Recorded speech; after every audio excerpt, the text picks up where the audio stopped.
Good morning class. Shrideep Chandra Chaudhary Mahavidyalaya से मैं आज आपके सामने बीए थर्ड सेमेस्टर में हमारा टॉपिक है सोशल साइकोलॉजी में प्रत्यक्षीकरण के मुख्य निर्धारक, ठीक, और सामाजिक अधिगम में अवाचिक संकेत की भूमिका। तो हमने आपको प्रत्यक्षीकरण पढ़ाया था पिछली क्लास में। आज हम देखने वाले हैं कि प्रत्यक्षीकरण की मतलब क्या क्या चीजें हैं जो प्रत्यक्षीकरण को निर्धारित करते हैं, किन चीजों की वजह से प्रत्यक्षीकरण कर पाते हैं या प्रत्यक्षीकरण उत्पन्न होता है, ठीक।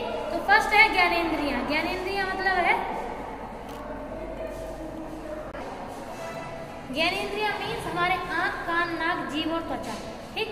तो ये जो हमारे पूरे जो अंग हैं ये हमारे उन सभी सूचनाओं को लेने में हेल्प करते हैं जो प्रत्यक्षीकरण करने में हमें हेल्प करती हैं। जैसे अगर मान लीजिए कुछ लोग अपने चेहरे की आकृति की बनावट के आधार पर हमें कुछ बताना चाहते हैं, तो हम उनके जो चेहरे के हाव भाव हैं उसको समझने की कोशिश करते हैं। तो समझने के लिए हमें किस ज्ञानेंद्रिय की आवश्यकता पड़ेगी? नेत्रों की।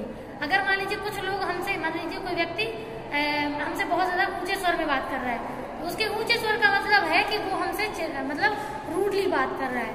तो उस स्वर से उस स्वर के लिए समझने के लिए या सुनने के लिए हमें किस ज्ञानेंद्रिय की आवश्यकता है? कान की। लेकिन उसके बाद हमारा जो मस्तिष्क है वो अपनी प्रक्रिया करना शुरू कर देता है। तो ज्ञानेंद्रियों की आवश्यकता बहुत ही ज्यादा पड़ती है।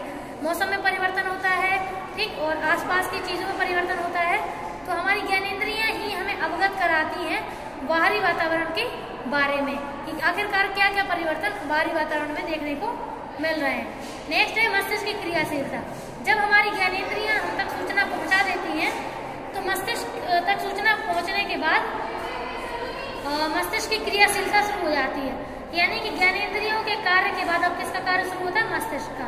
मस्तिष्क ही हमारी सूचना को हम तक भेजने का कार्य करती है और पूरा जो डिसीजन मेकिंग है, थिंकिंग है, इंटेलिजेंस का है, इन सब का यूज करके हमें ऑथेंटिक जो लॉजिक और रीजन है वो देती है।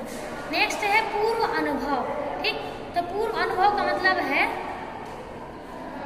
कि जो हमारा जितना भी जो हमारी इंफॉर्मेशन है वो इंफॉर्मेशन जो प्रत्यक्षीकरण के आधार पर जो इंफॉर्मेशन है वो हमारे पूर्व अनुभव से भी जुड़ी होती है।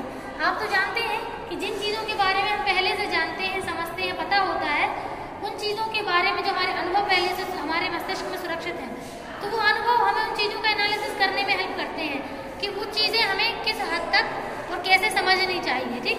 यानी कि नई चीजों को समझने में पुराने अनुभव अपना बहुत इंपॉर्टेंट रोल प्ले करते हैं। तो प्रत्यक्षीकरण में अनुभवों का बहुत बड़ा रोल होता है।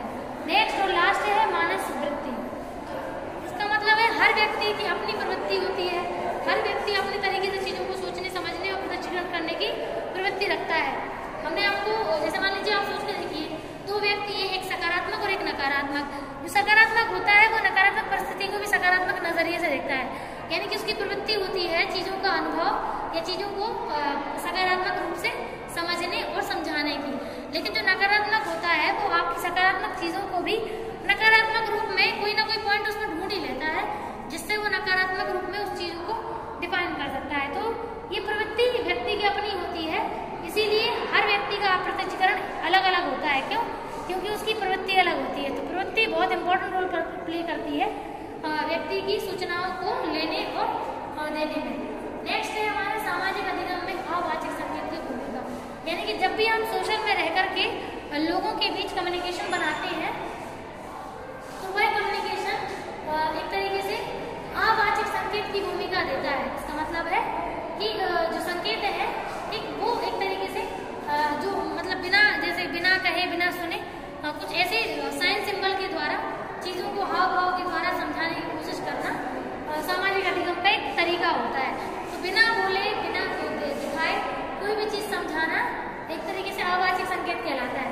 तो सबसे पहले इसमें पॉइंट हम मुखा करते हैं, यानी कि चेहरे के हाव भाव, चेहरे की प्रतिक्रिया, ठीक।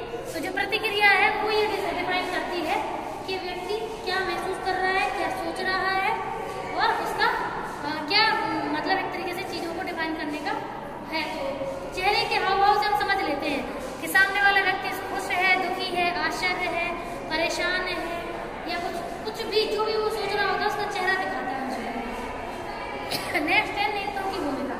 आप जानते हैं अगर कोई जो हमारी आंखें हैं वो भी बातें करती हैं, ये शायरी में कहा जाता है लेकिन रियलिटी है।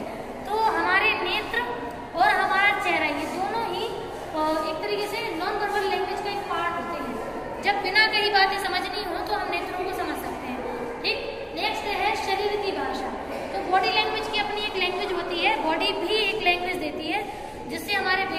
रीड कर सकता है सामने वाला व्यक्ति।